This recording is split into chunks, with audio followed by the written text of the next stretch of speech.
Thanks. So I lose everything. I lose my car keys, my wallet, my cell phone.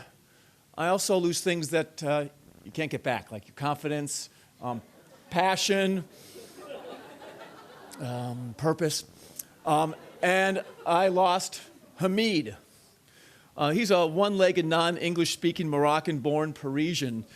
And I last saw him in the medical tent, just yards away from the finish line of the Boston Marathon. I pinned a note on him that said, "Go to family meeting area N."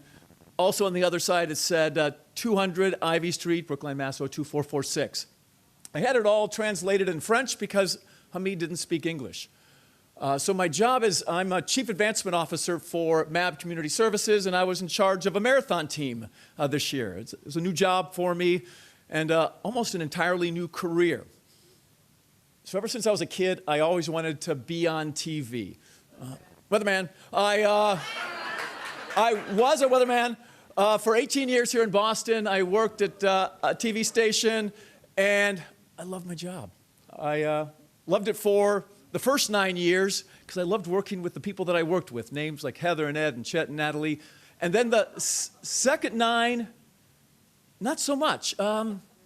It became less about people and more about promos, breaking news, live, latest, this just in. The person who did breaking news is over there. And I realized that I didn't like my job because it made me feel really bad. And so I decided that I was going to change careers. I was going to fall back on my plan B. Only problem is I didn't have a plan B. I couldn't do anything else. I talked in front of a green screen for a long time, and I waved my hands, and I could read a prompter, but there's not a lot of need for that in today's competitive world of innovation and technology. So someone gave me the advice of talk to 100 people and you will get a new job. So I talked to 100 people. A year later, I got a new job. I was Chief Advancement Officer at the Forsyth Institute, which is the world's leading independent oral health research institute in Kendall Square. I was fundraising for the oral cavity.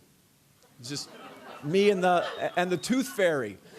So 2 things I learned from that experience. I love fundraising because I like people.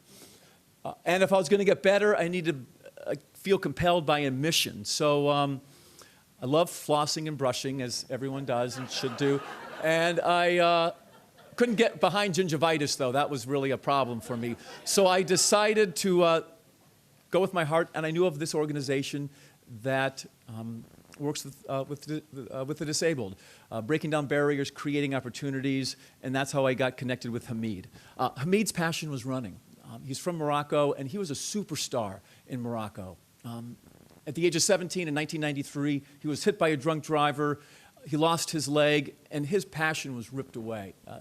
He had to move to France for medical care, but for 20 years, he wallowed. And then in 2013, when I was changing careers, he was sitting in his apartment on a black and white TV, and he saw the bombing. And he felt an immediate sympathy and an immediate connection, and he told himself that he was going to run. So he borrowed a friend's blade leg, those ones like Oscar Pistorius. He put it on, and he started running again. And just last December, he qualified 3 hours and 14 minutes at a Paris marathon. That brought him to Boston, and my job this past April, fairly new on the job, I was to get the runners to the start line and meet them at the finish line. And I remember he was coming down on Boylston, and he gave me 2 things to do, to have a wheelchair for him, and then also to have in a backpack his walking leg. Because, didn't know this for real, but when you run on a blade, you can be fast, but it hurts like hell. So he was running down Boylston, and I could see the joy on his face. But then as he crossed the finish line, the agony was there. He plopped in the wheelchair. I took him to the medical tent, and I took off his blade leg. And he wasn't the one-legged, non-English-speaking Moroccan-born Parisian. He was Hamid Saidi, and his passion and his dream came together right there in front of me. And then I put on his walking leg, and I had to go back to the finish line to greet other runners. And when I came back, he was gone. And apparently, so he was so excited. He got out of the cot and he started walking around, high-fiving everybody. He was hugging people, couldn't speak English, but people were hugging him. It was one communal love fest, and he kind of was wandering around. He wandered past security, kept wandering, but then he needed to come back to the medical tent because that's where I was going to meet him. And so he walked through to the security, and Officer Sullivan was not going to let a guy named Hamid with a backpack and an unknown object in. But the officer saw his 200 Ivy Street, brought him back to where I was. And to Hamid, I wasn't the chief advancement officer. I just was the guy that made his passion and his dream connect. And for this bow tie wearing, former weatherman turned chief meteorologist, Hamid let me realize it's not just passion and purpose, it's the people.